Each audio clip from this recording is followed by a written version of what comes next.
बिस्मिल्लाहिर्रहमानिर्रहीम। कैसे हैं आप सब।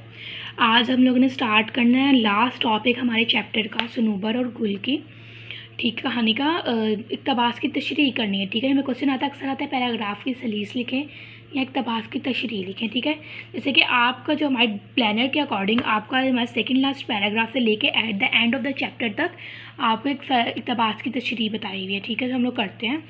इक़्तिबास की तशरीह में सबसे पहले हम लोग ख़त कशीदा अल्फाज के मायने लिखते हैं, मतलब कि जहाँ पे एरोज़ लगाई हुई होती हैं, बार्स लगाई होती हैं, उनके लोगों ने मीनिंग्स लिखनी होती है, देन हम लोगों ने इक़्तिबास की तशरीह करनी होती है। ओके, तो मतलब कि ख़त कशीदा अल्फाज आप लोगों ने फाज़मानी याद किए होंगे तो आप लोगों को आते होंगे। ठीक है, तो मैं डायरेक्टली इसकी इक़्तिबास की तशरीह करवाती हूँ। ठीक है, तो आपने गौर से सुनना है और फिर आपने अपनी वर्डिंग अपनी सेंस के अकॉर्डिंग आपने लिखने की कोशिश करनी है। ठीक है,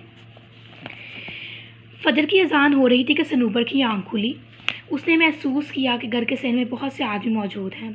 यूँ मालूम होता था, यूँ महसूस होता था जैसे वो एक दूसरे से परेशान होकर बातें कर रहे हैं। साथ साथ किसी के रोने की भी आवाज़ आ रही थी। सनूबर शहर में पहुंची तो पता चला कि ज़हीरा के लड़के नसीर को सांप ने काट लिया या डस लिया।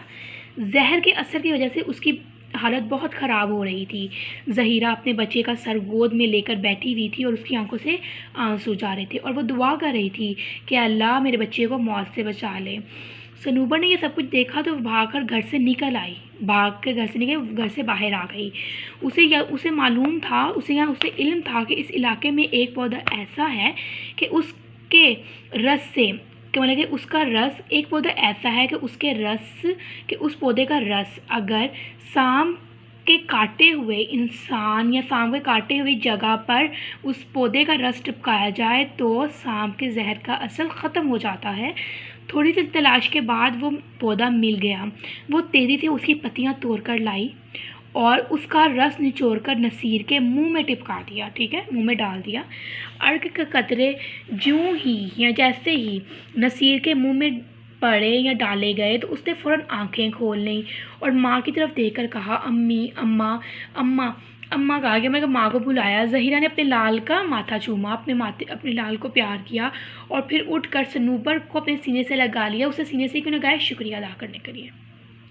इक़्तिबास की तशरीह बहुत ईजी होती है। ठीक है ना, इसे हम लोग अगर ईज़िली कर सकते हैं। जैसे हमने प्रीवियस क्लासेस में भी अपनी इक़्तिबास की तशरीह की थी। ठीक है, तो आप लोगों ने ये इक़्तिबास की तशरीह अपनी नोटबुक पे लिखनी भी है और उसे समझनी भी है और याद भी करनी है। ठीक है, और हम लोग कल गुल और सनूबर की कहानी का हम लोग रिवीजन करेंगे। ठीक है, जैसे कि अगर आपको कुछ समझ ना आए इस चैप्टर में, कोई आपको परेशानी हो, डिफ़िकल्टी हो, तो आप लोग आज मुझे ग्रुप में मैसेज करके पूछ सकते हैं। जब जाके वो कल मैं अपने वीडियो लेक्चर में आपके वो हैं मसले मसाइल हैं या जो आपको समझ नहीं आ रही है उससे मैं आपको मतलब कि मैं आपके उससे ख़त्म कर सकूँ, आपके मसले मसाइल ख़त्म कर सकूँ। अगर आपके मसले मसाइल ख़त्म होंगे तो हम लोग नेक्स्ट चैप्टर की तरफ चलेंगे। ठीक है, तो आप लोगों ने सबसे पहले ये काम करना है कि अगर आप लोगों को समझ आ गई है इस चैप्टर की तो आप लोगों ने डन लिखना है, मतलब कि डन मैम उर्दू का, मैम मुझे समझ आ गई है, कुछ भी जो आप लिखना चाहते हैं आप लोग मुझे ग्रुप पे मैसेज करके बताना है। जिसको समझ नहीं मुझे वो भी क्वेश्चन नंबर पे बताना है। ठीक है, तो मैं आपको वीडियो लेक्चर में आपको बताऊँगी, आपके परेशानियाँ, आपके क्वेश्चन सबको आंसर करूँगी। ओके, अपना बहुत सारा ख्याल रखिएगा और इस पूरे चैप्टर की मश्क जो है वो अपने नोटबुक पे लिखनी है। ओके, और उसको याद भी करनी है। ठीक है, अपना बहुत सारा ख्याल रखिएगा। अल्लाह हाफ़िज़।